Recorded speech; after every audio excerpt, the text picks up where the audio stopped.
Hello, praise the Lord. सबको जय मसीह की। क्या आप मेरा आवाज़ सुनाई दे रहा है आपको? मैं नहम्या लोरे बोल रहा हूँ अकोला महाराष्ट्र से।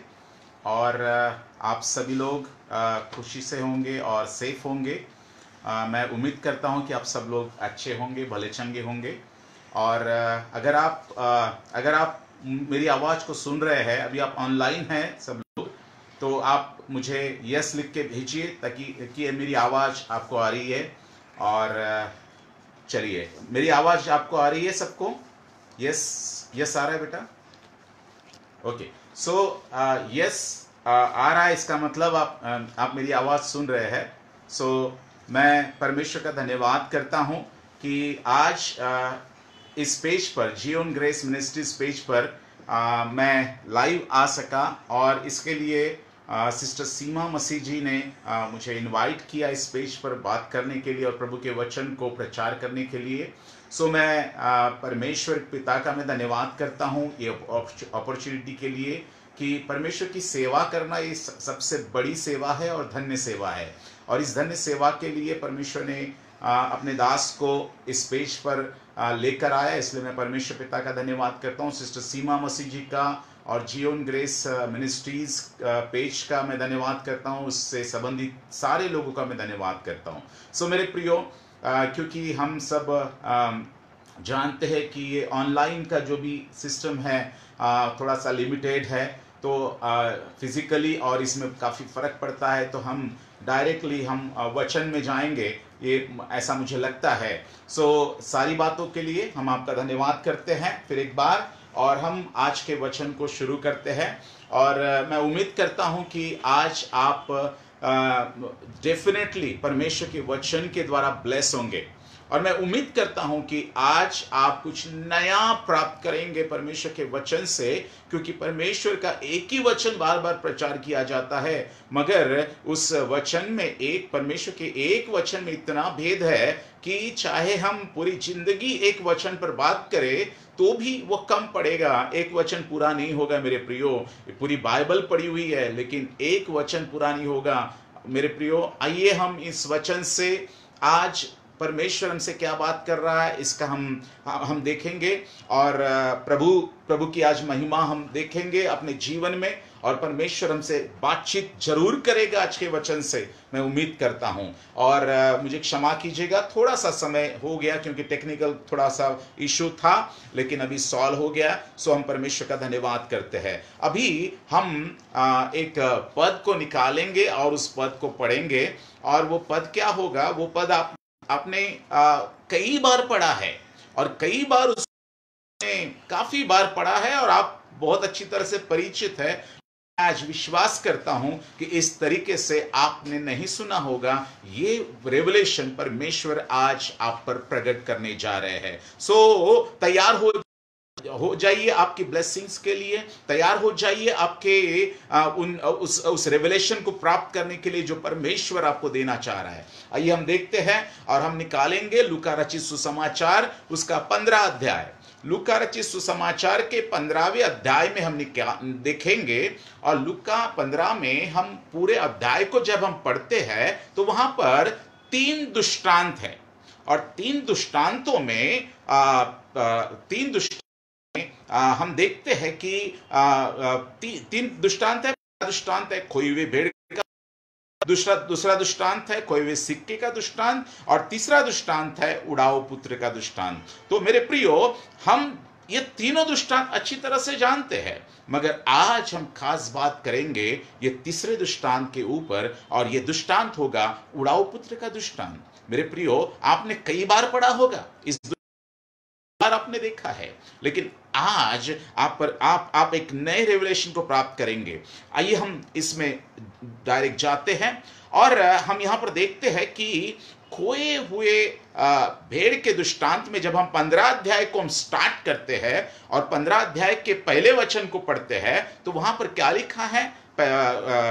खोई हुई भेड़ का दुष्टांत में पहले वचन को हम पढ़ते हैं, 15 अध्याय के पहले वचन को, लूका रचित सुसमाचार 15 अध्याय पहला वचन और दूसरा वचन हम पढ़ते हैं। तो वहां पर हम कुछ बातों को पढ़ते हैं। जल्दी से पढ़िएगा। सब चुंगी लेने वाले और पापी उसके पास आया करते थे। हाँ, सब चुंगी लेने वाले और पापी उसके पास आया करते थे ताकि उसकी सुने। ताकि उसकी सुने। हाँ, आगे।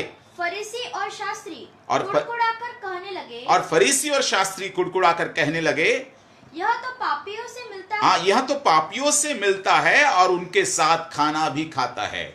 हम जानते हैं प्रियो, ये जो दृष्टांत यहाँ पर 3 दृष्टांत इस 15वें अध्याय में लिखे हैं लूका के, ये तीनों दृष्टांत जो है, इसमें ये सारे तीनों दृष्टांत शास्त्री और फरीसियों को कहे हुए दृष्टांत है, जो यीशु मसीह ने शास्त्री और फरीसी से बात की और इन दृष्टांतों के द्वारा उन्होंने बात की। और यहां पर हम देखते हैं प्रियो कि ये तो में हम जानते हैं कि शास्त्री और फरीसी सबसे ज्यादा प्रियो, हम देखते हैं कि शास्त्री और फरीसियों को प्रभु ने काफी बार बात किया, काफी बार उनसे बात किया और दृष्टांतों में बात किया, लेकिन चेलों को वो सारे दृष्टांतों का अर्थ बताते थे। और यहां पर आज आप चेले हैं और आपको इन दृष्टांतों का खोलकर अर्थ परमेश्वर आज आपसे बात करने वाले हैं।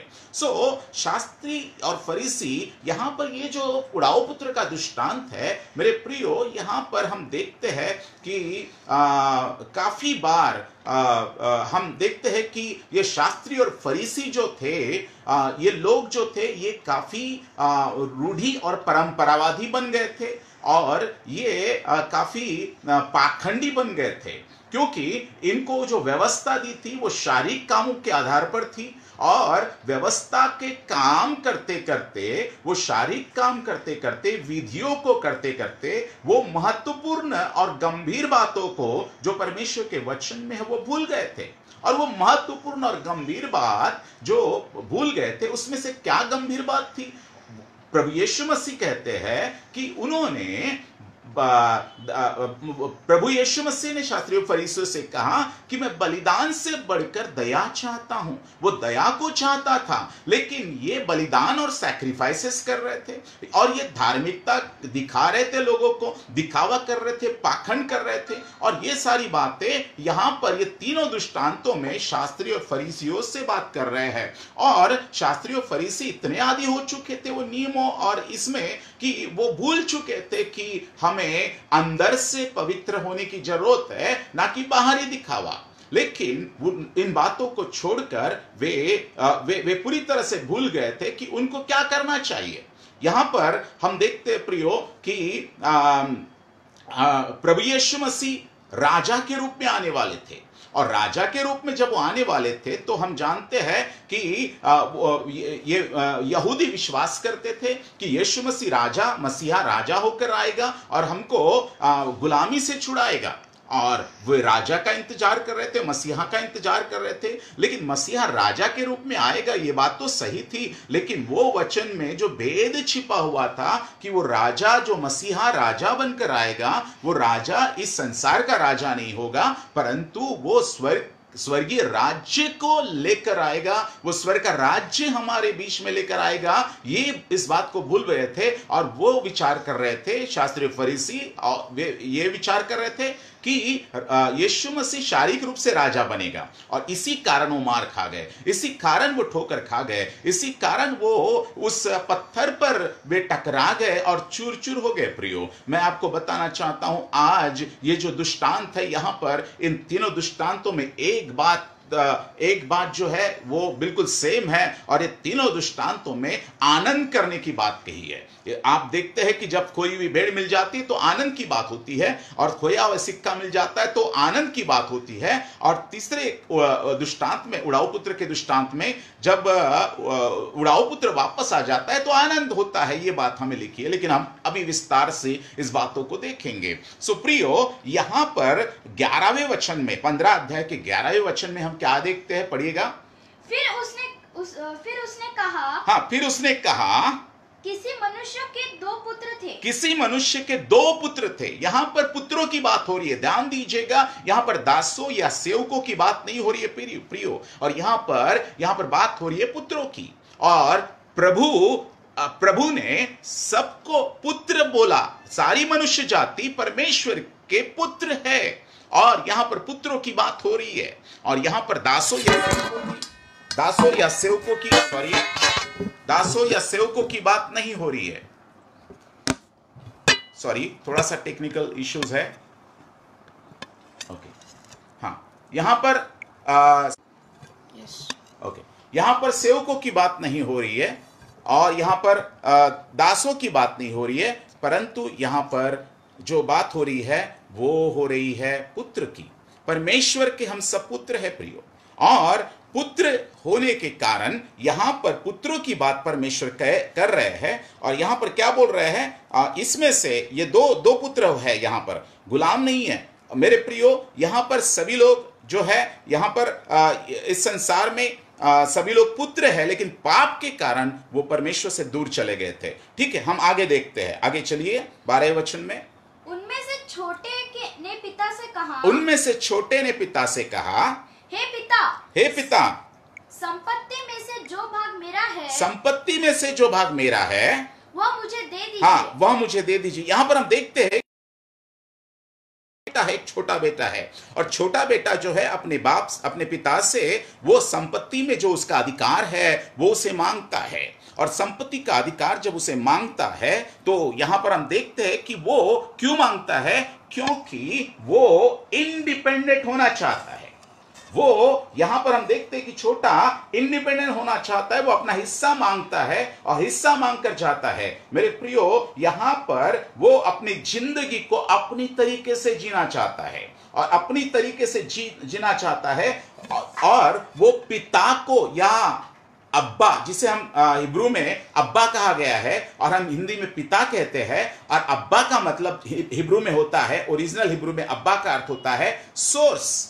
और यहां पर ये जो बेटा है, छोटा बेटा, ये अपने पिता को यानी सोर्स को या स्रोत को छोड़ना चाहता है।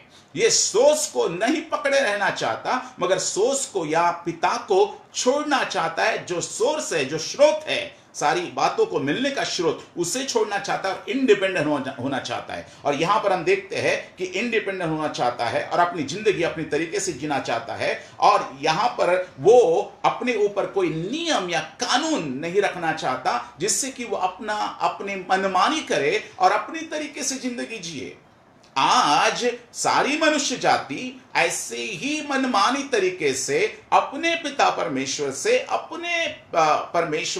अपने सृष्टिकर्ता परमेश्वर से, इसी प्रकार से ये सारी मनुष्य जाति ऐसे ही मनमानी तरीके से पिता परमेश्वर से, अपने सोर्स से, अपने स्रोत से अलग हो चुकी है, पाप के कारण, गुनाह के कारण प्रियो। और यहां पर हम देखते हैं कि ये छोटा पुत्र मेरे प्रियो इंडिपेंडेंट होता है और वो मनमानापन और खुद का मालिक बनना चाहता है। वो जो पिता परमेश्वर के अधीन है उसकी अधीनता को छोड़ना चाहता है और उसके अपने स्रोत को छोड़ना चाहता है, और वो छोड़ के जाता है। और हम आगे देखते हैं 13वें वचन के बाद, हम 13वें वचन को पढ़ते हैं, आगे पढ़ते हैं हम। हाँ, बहुत दिन न बीते थे हाँ, कि छोटा पुत्र सब कुछ इकट्ठा करके दूर देश और चला फिर गया। हम देखते हैं कि छोटा पुत्र दूर देश को चला जाता है, और दूर देश को जाके क्या करता है, वहां पर कुकर्म में अपनी सारी संपत्ति को उड़ा देता है। कुकर्म में सारी संपत्ति को उड़ा देता है, और जब वह सब कुछ खर्च कर चुकता है, अब यहां पर देखते हैं कि ये सेपरेशन है, ये दूर देश को जाना, कुकर्म में अपनी संपत्ति को उड़ा देना, हम ये सारी बातों को हम जानते हैं। और आगे 14वें वचन में हम पढ़ते हैं, जब वह सब कुछ खर्च कर चुका तो उस देश में बड़ा अकाल और कंगाल, और वह कंगाल हो गया। ध्यान दीजिएगा प्रियो, जब कोई व्यक्ति अपने स्रोत को छोड़ देता है, चाहे कोई सेवक हो, चाहे कोई अन्य जाति, चाहे कोई भी मनुष्य हो, चाहे वो सेवक हो, पास्टर हो, कोई भी हो, अपने स्रोत को जब वो छोड़ देता है तब अकाल उसके जीवन में आता है, तब उसके जीवन में कंगालपन आता है। स्रोत को छोड़ देता है वो कंगाल बन जाता है और अकाल उसके जीवन में आता है। क्या एक मनुष्य अपने पिता को छोड़ सकता है, अपने परमेश्वर के बिना जी सकता है? नहीं। अपने स्रोत को अगर कोई व्यक्ति छोड़ देता है तो जी नहीं सकता प्रियो, जी नहीं सकता, वो रह नहीं सकता। मेरे प्रियो, यहां पर कंगालपन और अकाल ने उसको घेरा, और यहां पर हम जानते हैं 15वें वचन में, 15वें वचन को पढ़ते हैं। इसलिए वह उस देश के निवासियों में से एक के के यहाँ जा पड़ा। और उस देश के निवासियों में एक के यहाँ जा पड़ा। किस लिए जा पड़ा? वो सेपरेट हो गया अपने पिता से। और किस लिए गया वो? आगे पढ़ते हैं हम। उसने उसे अपने खेतों में सुअर चराने के लिए भेजा। हाँ, और उसने अपने खेतों में सुअर चराने के लिए भेजा। मेरे प्रियो, जब आप अपने स्रोत को, अपने परमेश्वर को, अपने सृष्टिकर्ता को छोड़ देते हो, तब अकाल आपके जीवन में आता है, तब कंगालपन आपके जीवन में आता है, और तब आपके जीवन में सुअरों वाला जीवन आता है। सुअरों वाला जीवन, पीग का जीवन, सुअरों वाला जीवन हो जाता है। और तब आप अपने स्रोत को जब अपने कामों में, अपने जगत में जाते हो, अपने कामों में व्यस्त रहते हो, अपने जिम्मेदारी में व्यस्त रहते हो, और अपने बातों में आप व्यस्त रहते हो, और तब आप अपने पिता परमेश्वर से दूर हो, और तब आपके जीवन में, चाहे वो कोई भी हो, आपके जीवन में इसलिए कमी आ रही है, इसलिए अकाल आ रहा है, इसलिए कमी कंगालपन आ रहा है, इसलिए आपके जीवन में खुशियां नहीं है, क्योंकि आपने अपने स्रोत को छोड़ दिया। हो सकता है कोई नाम जान रहा हो प्रभु का, हो सकता है आप प्रभु के बेटे और बेटियां कहलाते हो सकता है आप चर्च में आ रहे हो सकता है आप सब कुछ जानते हो, यीशु का नाम जानते हो, लेकिन फिर भी अगर आपके जीवन में कोई अकाल है, कोई भी परिस्थिति ऐसी है, तो दोष पिता का नहीं है, वो दोष पुत्र का है। पुत्र पिता को छोड़कर गया, पिता पुत्र को छोड़कर नहीं गया, पुत्र पिता को छोड़कर गया है। और यहां पर हम देखते हैं कि पुत्र पिता को छोड़कर जाने से, अपने जिम्मेदारी में व्यस्त रहने के कारण वो पूरी तरह से क्या हो गया? अकाल की जिंदगी और सुअरों वाली जिंदगी। और मेरे प्रियो, वो अपने पिता के अधिकार को छोड़कर आगे जाता है, और वो अपना पिता को छोड़ना, यानी पिता ने दिए हुए अधिकारों को त्यागना। पिता ने आपको अधिकार दिया, आपको पुत्र बनाया, आपको सारी प्रॉपर्टी पर अधिकार दिया। पिता ने आपको रियल एस्टेट दिया। ये रियल एस्टेट क्या है? ये पृथ्वी का सारा अधिकार आपके हाथ में दिया। और परमेश्वर पिता ने आपको गुलाम नहीं, आपको सेवक नहीं, परंतु आपको पुत्र कहा, आपको पुत्र बनाया। आपको परमेश्वर ने किसी और के समान नहीं बनाया, शब्दों से नहीं बनाया, परमेश्वर ने अपने अंदर से आपको बाहर निकाला, और परमेश्वर ने आपको अधिकार दिया, आपको राजा बनाया प्रियो। और आप जब उस स्रोत को, जब उस परमेश्वर को, जब उस राजा को आप छोड़ जाते हो, आप अधिकारों को छोड़ते हो, अपने पुत्रत्व होने का अधिकार छोड़ते हो, आप त्यागते हो पुत्रत्व होने का अधिकार, और आप जॉब के लिए जाते हो, आप जगत में सम्मिलित हो जाते हो, और आप जगत में नौकरी करते हो। अधिकार छोड़कर जगत में जब कोई व्यक्ति जाता है, तो जगत में वो गुलामी करता है। एक पुत्र, उसको अधिकार होता है सारी बातों पर, लेकिन वो जब जगत में जाता है, वो गुलामी करता है, किसी का जॉब करता है, किसी की चाकरी करता है, शैतान की चाकरी करता है, शैतान की गुलामी करता है, पापों की गुलामी करता है, संसार की गुलामी करता है। और ये सारी बातें यहां पर होती है प्रियो। और उसका जीवन कैसा हो जाता है? वो पिग सिस्टम में जाता है। पिग, हम सुअर को पिग कहते हैं, और पिग सिस्टम में जाता है, पिग मेंटालिटी में आता है, पिग मानसिकता में, और वो पिग कल्चर उसका हो जाता है। उसका जो संस्कृति बन जाती है, वो पिग वाली बन जाती है। उसका जो बिहेवियर है, या चाल चलन है, या लाइफस्टाइल है, वो पिग लाइफस्टाइल बन जाती है, पिग बिहेवियर बन जाता है। और वो खाता भी क्या है? वो कौन सी फलियां खा रहा था? वो पिग वाली फूड खा रहा था, पिग वाली फलियां खा रहा था। उसका फूड भी पिग फूड बन गया था। उसके फ्रेंड्स भी कौन थे? उसके फ्रेंड्स कौन बन जाते हैं? जब जगत में आप जाते हो पिता को छोड़कर, तो आपके फ्रेंड्स भी पिग फ्रेंड बन जाते हैं।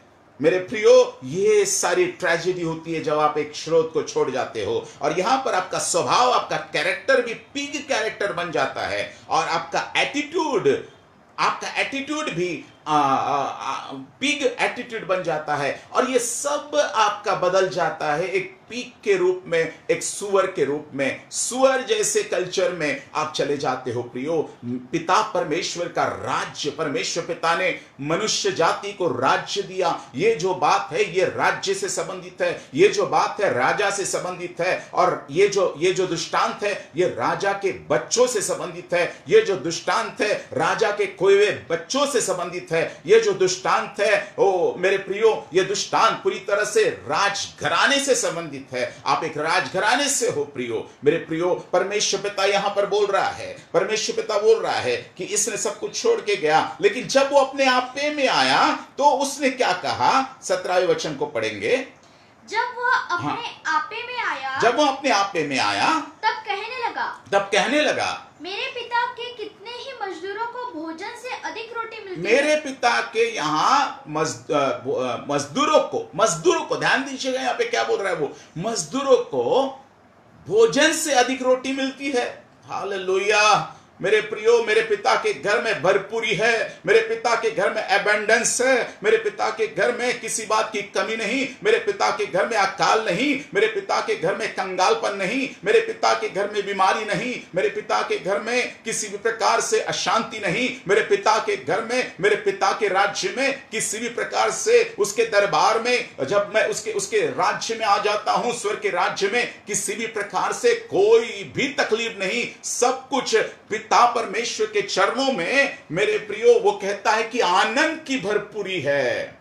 मेरे पिता के यहां पर क्या है? भरपूरी है। क्या लिखा है वहां पे? जब वह अपने आपे में आया तब वह कहने लगा कि मेरे पिता के कितने ही मजदूरों को भोजन से अधिक रोटी मिलती है। किसको मिलती है? मजदूरों को मिलती है। मजदूर किसे कहा गया है? ये जो पिता है राजा है, ये परमेश्वर पिता है, और ये जो पुत्र है ना, ये जो छोटा पुत्र है, ये छोटा पुत्र दो भागों को बताता है। ये जो वो कि अन्य जाति लोग हैं जो परमेश्वर को नहीं जानते, और दूसरा ग्रुप वो है जो परमेश्वर को जानते हुए भी संसार में अभिलाषाओं में चले गए, व्यभिचार में चले गए, पापों में चले गए, और वो बैकस्लाइड हो गए। ऐसे लोगों का एक ग्रुप है, छोटे बेटे का ग्रुप। और दूसरा जो है बड़ा बेटा, उसके बारे में हम बात करेंगे मेरे प्रियो। लेकिन यहां पर ये जो है, ये पिता परमेश्वर यानी राजा के घर में, मेरे पिता के घर में मजदूरों को भोजन मिलता है। मजदूर किसे कह रहा है यहां पर? ये संबंधित है पूरी तरह से स्वर्गीय राज्य से।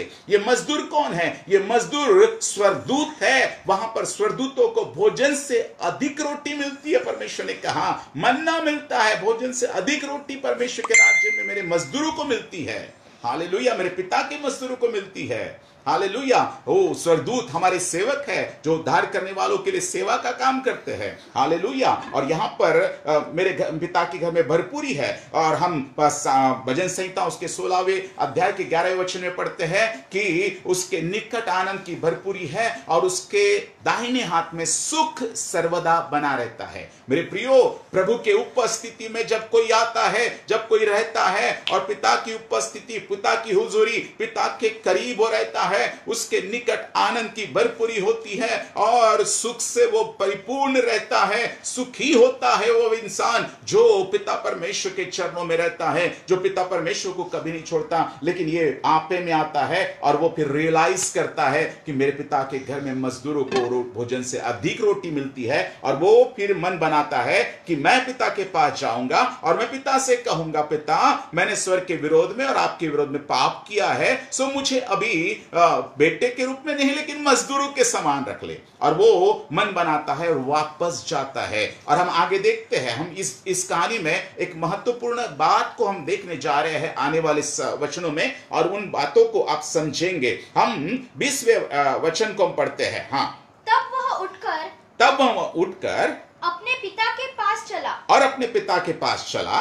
वह अभी दूर ही था, और वह अभी दूर ही था वह। हाँ, हम सभी जानते हैं दूर ही था। हाँ, आगे कि उसके पिता ने उसे देखकर तरस खाया, और तब वह उसके पिता ने जब उसको देखा तो तरस खाया, और और दौड़कर उसे गया और गले लगाया। हालेलुया। मेरे प्रियो, पिता पुत्र के पास में नहीं गया, क्योंकि पुत्र ने पिता को छोड़ा था, पुत्र ने सोर्स को छोड़ा था, पुत्र ने स्रोत को छोड़ा था, अपने स्रोत को पुत्र ने छोड़ा था, और स्रोत के पास वापस आने का आना किसको था? स्रोत के पास वापस आने का कार्य केवल और केवल छोटे बेटे का था। और पिता जब उसे देखता है कि वो वापस आया, तब वो दौड़ता है, खुश होता है, आनंदित होता है और उसे गले से लगा लेता है। मेरे प्रियो, ये है हमारे पिता परमेश्वर का हृदय। जब आप पाप में हैं, गुलामी में हैं, जब आपने मनमानी की, तब आपने वेश्याओं के साथ में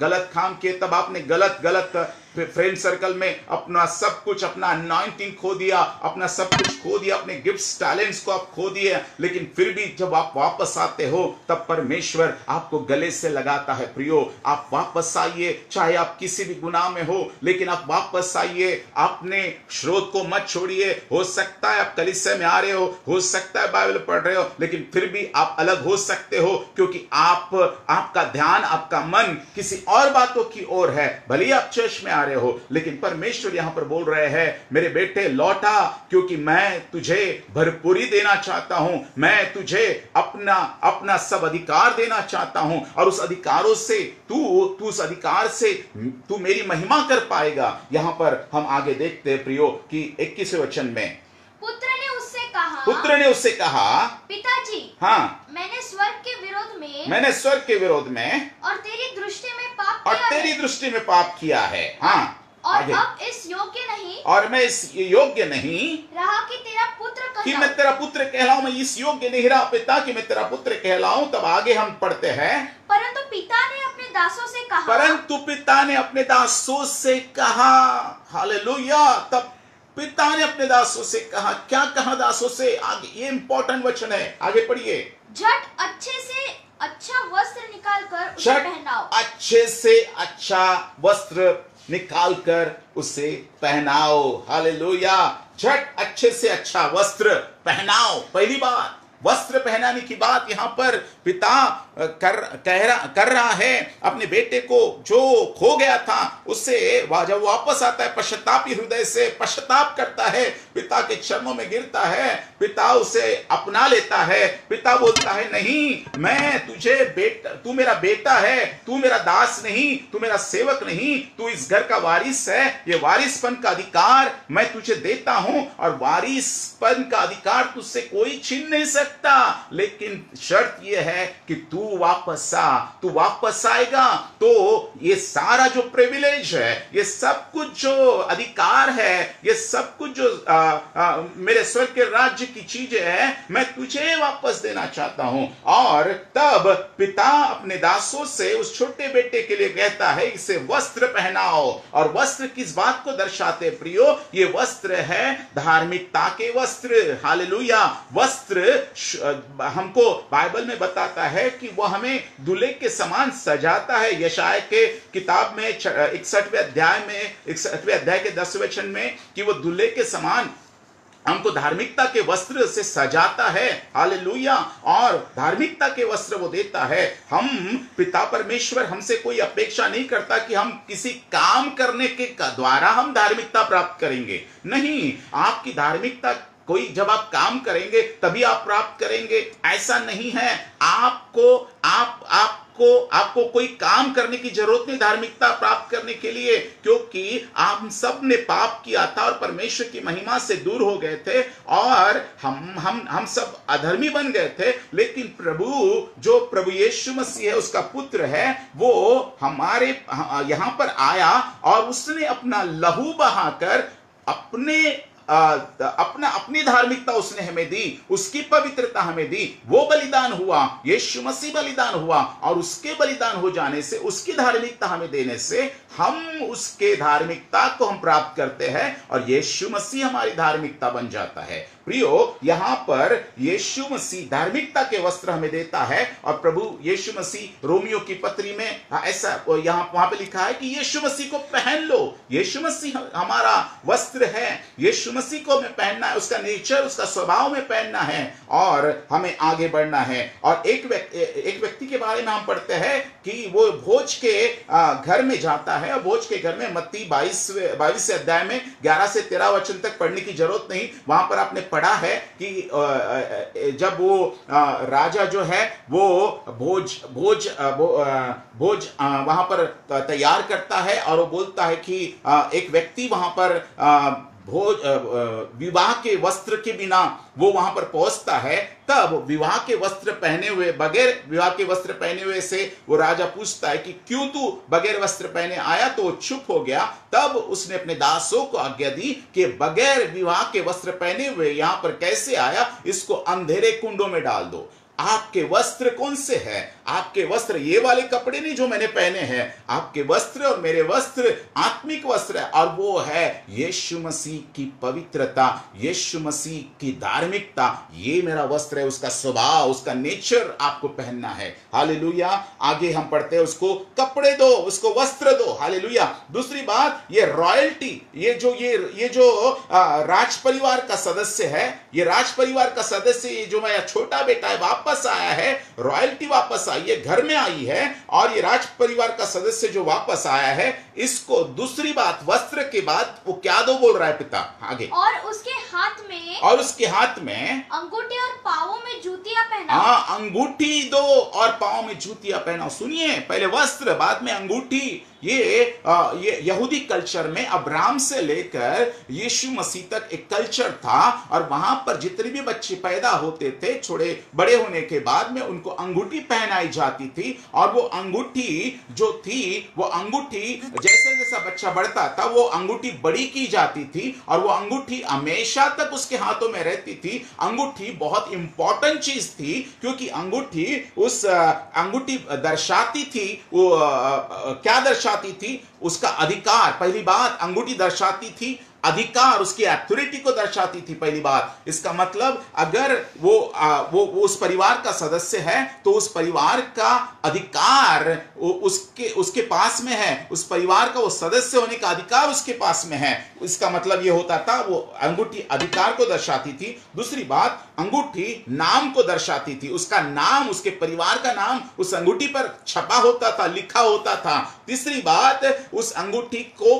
क्रेडिट कार्ड के अनुसार वो इस्तेमाल करते थे। आज का क्रेडिट कार्ड जैसे हम इस्तेमाल करते ना, अगर कहीं जाता था कोई बेटा, वो बेटा जाता था और कोई वस्तु पसंद आती थी, वो जो अंगूठी रहती थी उसमें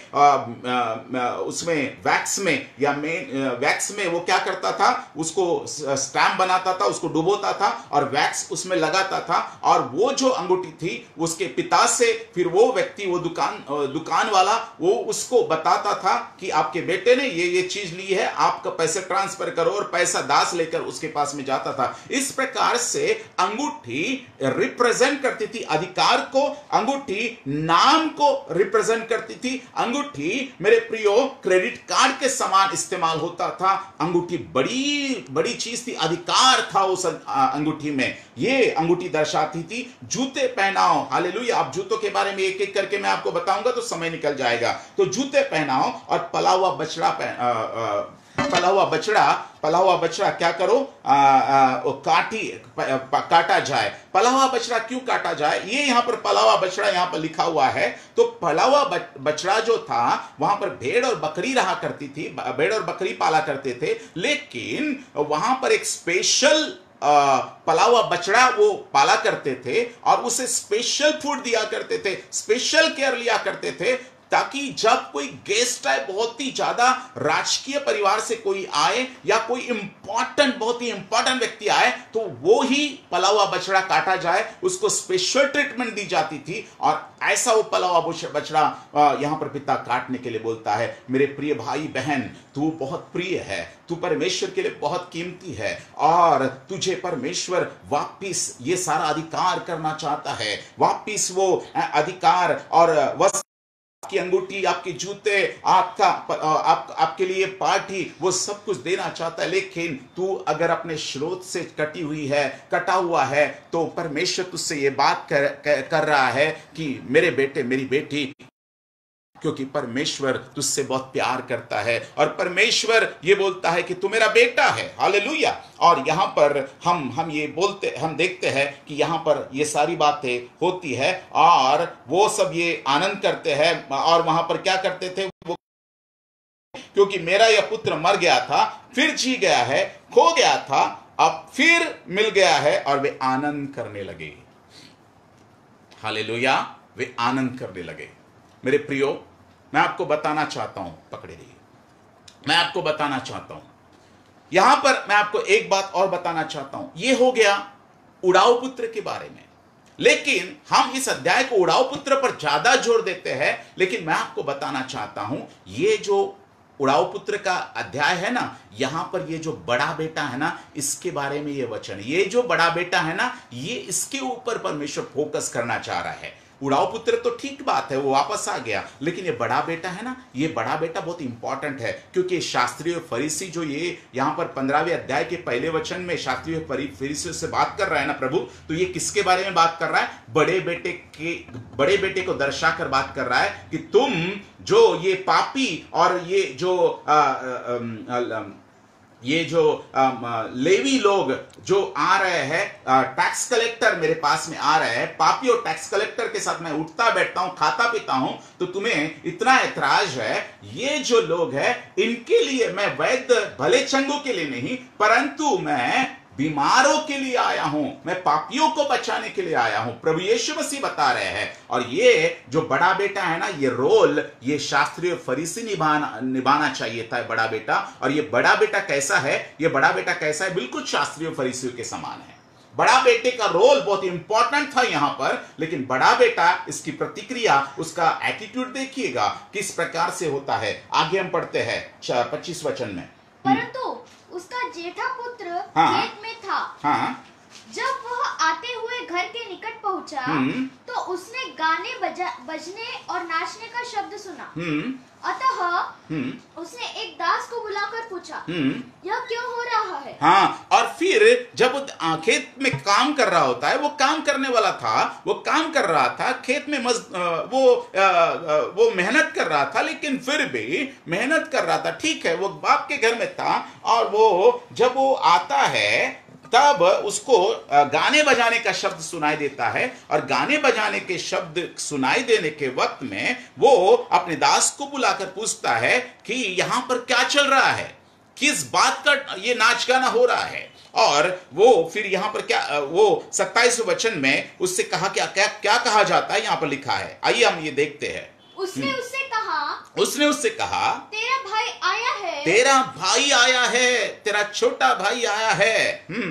और तेरे पिता ने पला हुआ बछड़ा कटवाया, और तेरे भाई ने पला हुआ बछड़ा कटवाया, इसलिए कि उसे भला चंगा पाया है। और इसलिए कि उसे भला चंगा पाया। वो भला चंगा, वो कुकर्म में वो गया था, वो पाप में गया था, वो उसने अपनी सारी संपत्ति लुटा दी, और वो इतने सारी अकाल में गया, और इतने सारी संकटों से वो वापस पिता के पास में पश्चाताप कर आया, और पिता ने उसे एक्सेप्ट कर लिया, और ये नाच गाना उसी के कारण हो रहा है।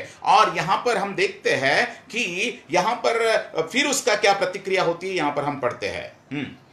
यह सुनकर वह क्रोध से भर गया। ध्यान दीजिएगा, अभी एक क्लाइमैक्स, ये बहुत ही इंपॉर्टेंट चीज यहां पर मैं बताने जा रहा हूं। हाँ, हालेलुया।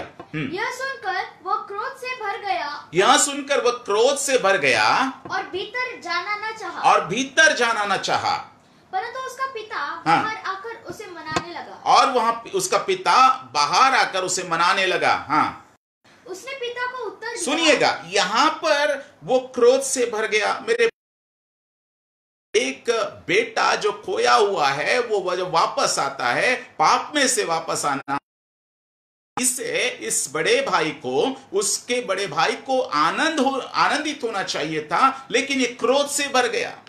आप जानते हैं कि ये क्रोध से और एक व्यक्ति भर गया था। आप जानते हैं कि निनवे में कौन व्यक्ति गया था? निनवे में योना गया था। और योना वहां पर जब जाता है, वहां पर वो प्रचार करता है, और प्रचार करने के बाद में सारे के सारे लोग, राजा से लेकर, प्राणियों से लेकर, जानवरों से लेकर, स्त्रियों और दूध पियो बच्चों से लेकर सभी लोग पश्चाताप करते हैं और वो अपने पापों से फिर जाते हैं। तब परमेश्वर अपनी इच्छा बदल देता है, उनकी हानि की कल्पना को बदल देता है और उनको जीवित रखता है। तब योना क्रोधित हो जाता है। योना की किताब 4 अध्याय के पहले वचन में हम पढ़ते हैं कि वह क्रोधित हो जाता है, झुंझलाता है कि ये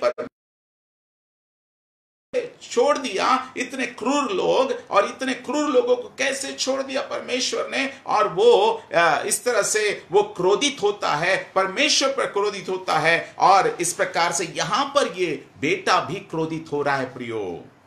और ये सेम एटीट्यूड योना के समान यहां पर इस बड़े बेटे का है, जबकि उसको ऐसा एटीट्यूड नहीं होना चाहिए था। जब कोई व्यक्ति पीछे से आकर आपके आगे जा रहा है, आपको जलने की जरूरत नहीं, आपको क्रोधित होने की जरूरत नहीं। यहां पर परमेश्वर आपसे कुछ बात करना चाह रहा है, यहां पर वो क्रोधित हो जाता है और वो क्रोध यहां पर दिखाता है।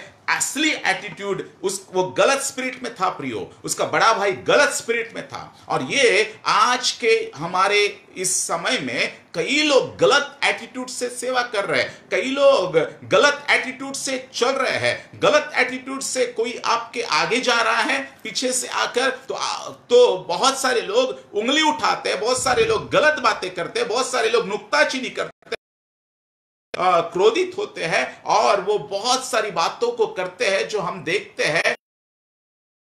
बहुत सारी बातों को हम देखते हैं प्रियो, नहीं होना चाहिए इस बड़े भाई के समान। ध्यान दीजिएगा, हालेलुया। ये हमारा सही, अभी हम इस पर आ रहे हैं आगे।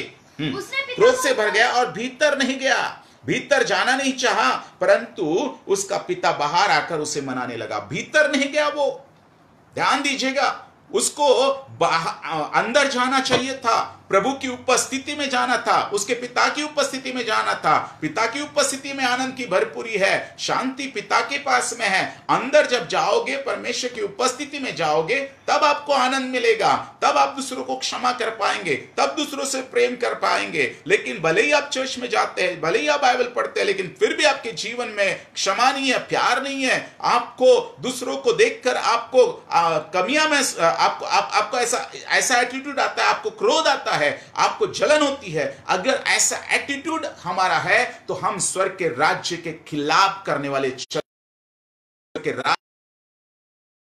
वाले लोग हैं, हम पिता के विरोध में पाप करने वाले लोग हैं। मेरे प्रियो, अगर पीछे से कोई आ रहा है, बढ़ने दो, ब्लेस करो उसे, आशीषित करो, उसके लिए तालियां बजाओ, उसके लिए परमेश्वर का धन्यवाद करो, उसके लिए और ज्यादा प्रार्थना करो ताकि और परमेश्वर का राज्य बढ़े। क्योंकि हमारा यहां पर हमारा कुछ नहीं है, सब कुछ पिता का है, सब कुछ सोच से हमें प्राप्त किया है और पिता का राज्य है, पिता की इच्छा पूरी होनी चाहिए। हालेलुया। और यहां पर वो भीतर नहीं गया और भीतर नहीं जाना चाहा, परंतु उसका पिता बाहर आकर उसे मनाने लगा। ध्यान दीजिएगा, उसका पिता बाहर आने लगा। क्या हो गया मेरे बेटे, क्यों तू बाहर खड़ा है, चल अंदर चल, चल अंदर चल। उसको बार बार मनाने लगा पिता, लेकिन फिर भी वो अंदर नहीं गया। मेरे प्रियो, क्योंकि उस क्रोध से भर गया, वो जलन से भर गया, वो अपने गलत एटीट्यूड को वहां, असली उसका जो स्वभाव है अभी प्रकट हो रहा है। जब ऐसा व्यक्ति हमारे जीवन में आता है, तब आपका असली स्वभाव बाहर आ सकता है।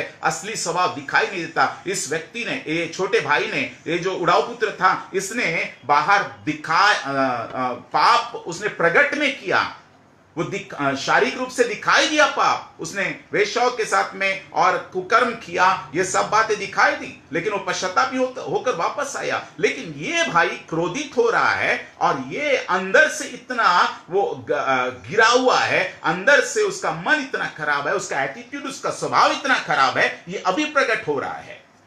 हालेलुया। और ये ऐसा नहीं होना चाहिए प्रियो। और यहां पर हम देखते हैं कि छोटा और वो वहां पर उसे मनाने लगा, पिता बाहर आकर मनाने लगा। आगे 29 वचन। उसने पिता को उत्तर दिया, उसने पिता को उत्तर दिया, देख मैं इतने वर्ष से तेरी सेवा कर रहा हूं और कभी तेरी आज्ञा नहीं टाली, तो भी तूने मुझे एक बकरी का बच्चा भी नहीं दिया कि मैं अपने मित्रों के साथ आनंद करता। ध्यान दीजिएगा, यहां पर वो बोल रहा है कि मैं तेरी सेवा मैंने दासों के समान की, लेकिन तूने मुझे मेरे मित्रों के साथ पार्टी करने के लिए तूने पला हुआ बकरा भी नहीं दिया। मेरे प्रियो, क्या पिता के उपस्थिति में जब एक व्यक्ति रहता है उसको किसी बात की कमी हो सकती है? उसको सुख की कमी हो सकती है, उसको शांति की कमी हो सकती है, उसको पैसों की कमी हो सकती है? नहीं हो सकती। अगर आप सही एटीट्यूड से परमेश्वर के भय में, परमेश्वर के साथ, परमेश्वर के वचन के अनुसार प्रार्थना में जीवन लेकर और अच्छे एटीट्यूड से, अच्छे चरित्र से अगर आप चल रहे हैं, तो निश्चय मैं बोलता हूं आपको किसी बात की कमी नहीं हो सकती। यहां पर यह बोल रहा है कि मैं तेरी सेवा किया, दासों के समान सेवा किया, फिर भी मेरे प्रियो यहां पर बहुत सारे लोग सेवा कर रहे हैं, बहुत सारे लोग बहुत सारी सेवा कर रहे हैं, लेकिन आपका एटीट्यूड खराब हो सकता है इस बड़े भाई के समान। हालेलुया। यहां पर हम देखेंगे आगे। हाँ, आगे। परंतु जब तेरा यह पुत्र, जिसने तेरी संपत्ति वेश्याओं में उड़ा दी है, आया, तो तू उसके लिए तूने पला हुआ बछड़ा कटवाया। परंतु जब यह तेरा पुत्र, जिसने तेरी संपत्ति वेश्याओं में उड़ा दी है, तो जब वो आया तो तूने पला हुआ बछड़ा कटवाया। पला हुआ बछड़ा ने स्पेशल बछड़ा कटवाया। ध्यान दीजिएगा प्रियो, यहां पर वो तेरा पुत्र बोल रहा है, वो तेरा पुत्र बोल रहा है, ये पिता को भी दोष लगा रहा है। वो तेरा पुत्र, यानी उसने अपना भाई नहीं कहा, उसने मेरा भाई जब आया तूने पला हुआ बछड़ा कटवा, ऐसा नहीं कहा। उसने कहा तेरा यह पुत्र आया, ये तेरा पापी पुत्र आया, ये तेरा वो वेश्याओं के साथ में सोने वाला पुत्र आया, ऐसा उसने कहा। यानी उसने उस छोटे भाई पर भी दोष लगाया और छोटे भाई के साथ साथ उसने उसके पिता को भी दोष लगाया। बहुत सारे लोग आज सेवकों के विरोध में बात करते हैं, बहुत सारे लोग मेरे प्रियो परमेश्वर के विरोध में बात करते हैं, बहुत सारे लोग पवित्र आत्मा के विरोध में बात करते हैं, बहुत सारे लोग मेरे प्रियो पवित्र आत्मा के वरदानों के विषय में गलत बातें करते हैं। ध्यान दीजिएगा, आप सतर्क हो जाइए। आप अगर किसी को दोष लगा रहे हैं तो वो दोष उस व्यक्ति पर नहीं लगा रहे, आप दोष लगा रहे हैं सीधे उसके सृष्टिकर्ता परमेश्वर पर। हालेलुया। इसलिए ध्यान दीजिएगा, आपको बचना है इसके एटीट्यूड से। ये बड़ा बेटा जो है ना, इसका बड़ा रोल था, और ये बड़ा बेटा किसको दर्शाता है? शास्त्री और फरीसियों को। शास्त्री और फरीसियों को यह बड़ा बेटा दर्शाता है। और बड़े बेटे का यह कर्तव्य था कि नहीं, वो अगर वो प्रभु के राज्य में आ रहा है तो उसको आनंद से स्वागत करो, आनंद करने वालों के साथ आनंद करो, ऐसा एटीट्यूड उसका होना चाहिए था। रोने वालों के साथ रो, प्रभु का वचन बोलता है। लेकिन यहां पर यह आनंद नहीं कर रहा है, परंतु यहां पर वो अपने पिता पर और अपने छोटे भाई पर दोष लगा रहा है, जबकि वो पश्चाताप करके आया है। लेकिन अभी ये इसका अंदर का जो शैतान है ना, ये उभर रहा है, अंदर से बाहर आ रहा है। ध्यान दीजिएगा, उसने तो पश्चाताप कर लिया, लेकिन ये पाप में गिर रहा है। हो सकता है आप दूसरों के विषय में बात कर रहे हैं, उसने गलती की होगी, उसने पाप किया होगा और वो पाप का पश्चाताप भी उसने किया होगा, लेकिन फिर भी पश्चाताप करने के बाद में आप अभी भी उसकी बातें कर रहे हो, आप अभी भी उसके विरोध में बात कर रहे हो, आप अभी भी उसके विरोध में नुक्ताचीनी कर रहे हैं। जबकि उस व्यक्ति ने, जो पापी था, उसने अपना संबंध अपने पिता परमेश्वर के साथ में ठीक कर लिया, लेकिन फिर भी आप अभी बात कर रहे हैं। इसका मतलब आप अभी उसके विरोध में गहरा और घोर पाप कर रहे हैं, और ये पाप की क्षमा हो नहीं सकती शायद, क्योंकि ये पवित्र आत्मा के विरोध में पाप है, क्योंकि उसके अंदर में अब जो काम कर रहा है वो पवित्र आत्मा है। ध्यान दीजिएगा, ये एटीट्यूड सही नहीं है, ये गलत एटीट्यूड वाला इंसान, ये बड़ा बेटा यहां पर गलत एटीट्यूड को बता रहा है। आगे उसने उससे कहा पुत्र, हाँ, तू सर्वदा मेरे साथ था, और जो कुछ मेरा है वह सब तेरा ही है। परंतु अब आनंद करना और मगन होना चाहिए। हाँ, ये बात वो भूल गया था कि मेरे बेटे जो कुछ भी उसने कहा कि पुत्र तू सर्वदा मेरे साथ है, तू तो मेरे साथ रहता है। तू मेरे साथ रहता है, मेरी प्रॉपर्टी तेरी है, मेरा सब कुछ, मेरा अधिकार तेरा है, मेरा सब कुछ, मेरा सुख, मेरे घर में जो कुछ भी है, पिता के घर में सुख है, संपन्नता है, पिता के घर में आशीष है, पिता के घर में सामर्थ है, अनॉइंटिंग है, पिता के उपस्थिति में, पिता के घर में हमें आनंद की भरपूरी है, सुख है, सब कुछ है, और तू मेरे साथ रहता है, ये सारी बातें तेरी है। और वो बड़ा बेटा था, और बड़े बेटे को पुराने नियम में हम देखते हैं कि बड़े बेटे को दुगना भाग मिलता था, और ये बड़ा बेटा, इनको दुगना भाग मिलना चाहिए था, लेकिन दुगना भाग होकर भी इसने अपने अधिकार को नहीं पहचाना कि इसके पास में क्या था। देखो, आप सेवा कर रहे हैं, लेकिन आप अपने अधिकारों को नहीं जानते, आप अपने प्रिविलेजेस को नहीं जानते, आप अपने जो बातें आपको परमेश्वर ने ऑलरेडी दी है उन बातों को नहीं जानते। और वो बोल रहा है कि तू मेरे साथ सर्वदा रहता है, जो कुछ मेरा है वो सब तेरा ही है, जो कुछ मेरा है वो सब तेरा है। उसका ही था सब कुछ, और पिता का सब कुछ उसका था। और आगे हम पढ़ते हैं, परंतु अब आनंद करना और मगन होना चाहिए, क्योंकि यह तेरा भाई मर गया था, फिर जी गया है। और अब आनंद करना चाहिए क्योंकि यह तेरा भाई मर गया था, परंतु अब जी गया है। मर गया था क्यों बोल रहा है? क्योंकि जो कोई व्यक्ति, ध्यान दीजिएगा मैं क्या बोल रहा हूं, जो कोई व्यक्ति मौत को छोड़ देता है उसकी मृत्यु होती है। अगर एक पेड़ मिट्टी से जुड़ा रहता है तो वो हमेशा जीवित रहता है। अगर एक मछली पानी से जुड़ी रहती है तो वो हमेशा जीवित रहती है। अगर एक मनुष्य अगर अपने सृष्टिकर्ता परमेश्वर से जुड़ा रहता है तो वो हमेशा जीवित रहेगा, लेकिन अपने सृष्टिकर्ता परमेश्वर को, पिता को छोड़कर अगर वो स्रोत को छोड़कर जाता है तो उसकी मृत्यु होती है। और मृत्यु वही है, सेपरेशन है, अपने स्रोत से सेपरेट होना है, और वो मृत्यु। परंतु अब आनंद करना चाहिए और मगन होना चाहिए, क्योंकि तेरा भाई मर गया था, फिर जी गया है, खो गया था, परंतु मिल गया है। अब वो मिल गया है, हालेलुया मेरे प्रियो, वो वापस आया है। लेकिन फिर भी तू आनंद करना चाहिए था, खुश होना चाहिए था। आज परमेश्वर ऐसे लोगों के जीवनों में देख रहा है कि आप किस प्रकार से, और उसने पाप किया था, किसके विरोध में पाप किया था? पिता के विरोध में पाप किया था। छोटे भाई ने, उड़ाऊ पुत्र ने उसके भाई के विरोध में पाप नहीं किया था। वो उसका संबंध उसके पिता परमेश्वर से था, उसके पिता की प्रॉपर्टी को उसने खत्म किया था। इसकी प्रॉपर्टी इसको मिल चुकी थी, बड़े भाई को, दोनों को भी बंटवारा हो चुका था, लेकिन फिर भी इसका कुछ बिगड़ा नहीं। फिर भी ये जलन रख रहा है, फिर भी ये दोष लगा रहा है, फिर भी ये सब कुछ ये कर रहा है। क्यों ऐसा कर रहा है प्रियो?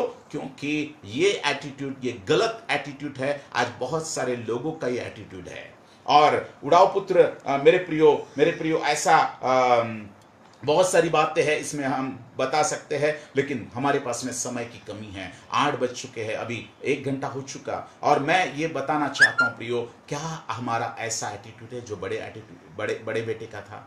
शास्त्री और फरीसी इसी एटीट्यूड से रहते थे। और शास्त्री और फरीसी जब पापियों को परमेश्वर छूता था, उन्हें कोड़ियों चंगा करता था, सबके दिन चंगा करता था, तो कुड़कुड़ाते थे। पापियों के साथ बैठता था, खाना खाता था तो कुड़कुड़ाते थे, और वो गलत बातें बोला करते थे। क्या हमारा ऐसा एटीट्यूड है? मैं आपको बताना चाहता हूं, पर प्रभु का वचन बताता है कि यदि हमारी धार्मिकता शास्त्री और फरीसियों की धार्मिकता से बढ़कर ना हो तो हम स्वर्ग का राज्य कभी भी प्राप्त नहीं कर सकते। हमारा एटीट्यूड सही होना चाहिए। इस समय में जब ये सारी विपत्ति आने वाले समय में आप गलत एटीट्यूड से अगर चल रहे हैं, आप अपना और आपके परमेश्वर के साथ में रिश्ता देखिए कैसा है। अगर आप दोष लगाने वाले हैं, जलन रखने वाले हैं, दूसरों की सेवा बढ़ रही है, आपको जलन हो रही है, वो आगे बढ़ रहा है, आप पीछे से आए आगे बढ़ रहा है, आपको तकलीफ हो रही है, ध्यान दीजिएगा, यह एटीट्यूड सही नहीं है, क्योंकि आप स्वर्ग के विरोध में काम कर रहे हैं, स्वर्ग के राज्य के विरोध में काम कर रहे हैं, आप पिता परमेश्वर के विरोध में काम कर रहे हैं। और ऐसा जो एटीट्यूड रखता है वो सीधा उसको परमेश्वर उसको काफी लताड़ता है। शास्त्री फरीसी उसको काफी लताड़ा प्रियो। मैं आपको बताना चाहता हूं, परमेश्वर ऐसे एटीट्यूड, परमेश्वर मेरे प्रियो, आप सभी उस उड़ाऊ पुत्र के समान वापस आइए हो सकता है आपने किसी के विरोध में बात की हो, किसी अभिषेक के विरोध में बात की हो सकता है आपने किसी के नुक्ताचीनी की हो सकता है आप किसी के विरोध में कुछ बोल रहे हैं। मेरे प्रियो, ये सब बातों के लिए क्षमा मांगिए। देखिए, उड़ाऊ पुत्रों ने तो माफी मांग ली, लेकिन ये पाप में पड़ रहा है। ये अपना गलत एटीट्यूड देकर अपना अंदर का जो गलत स्वभाव है, उसका गलत जो स्पिरिट में है, ये अभी प्रकट कर रहा है। क्या ऐसा बड़े बेटे के समान हमारा नेचर ऐसा है? मेरे प्रियो, किसी को बताने की जरूरत नहीं। तुरंत पश्चाताप कीजिए, तुरंत पिता के पास वापस आइए, तुरंत पिता को बोलिए कि प्रभु मुझे क्षमा कर, प्रभु मुझे क्षमा कर, और प्रभु मुझे तू एक्सेप्ट कर। मेरे प्रियो, जब आप प्रभु के पास वापस आते हैं, आपको सारा अधिकार वापस मिलता है। आपको कुछ करने की जरूरत नहीं है, आपको कुछ मेहनत करने की जरूरत नहीं है। जब आप वापस आते हो, केवल आपको लौट आना है। उस उड़ाऊ पुत्र ने क्या किया? केवल लौट आए पिता के पास में पश्चाताप हृदय से, बस। उसको कपड़े मिले, उसको अंगूठी मिली, उसको जूते मिले, और उसको पला हुआ बछड़ा उसके लिए काटा गया, और आनंद किया गया, पार्टी की गई। स्वर्गदूत आपके लिए आनंद करेंगे। हो सकता है आप कलीसिया में, हो सकता है आप सेवक है, हो सकता है आप बड़े सेवक है, छोटे सेवक है, कोई भी हो, आप चर्च में आने वाले लोग हैं, कोई भी हो। मेरे प्रियो, मैं आपसे विनती करता हूं, परमेश्वर की ओर से तुरंत वापस आइए, तुरंत पश्चाताप कीजिए और क्षमा मांगिए प्रभु से, क्योंकि परमेश्वर ऐसे एटीट्यूड को पसंद नहीं करता।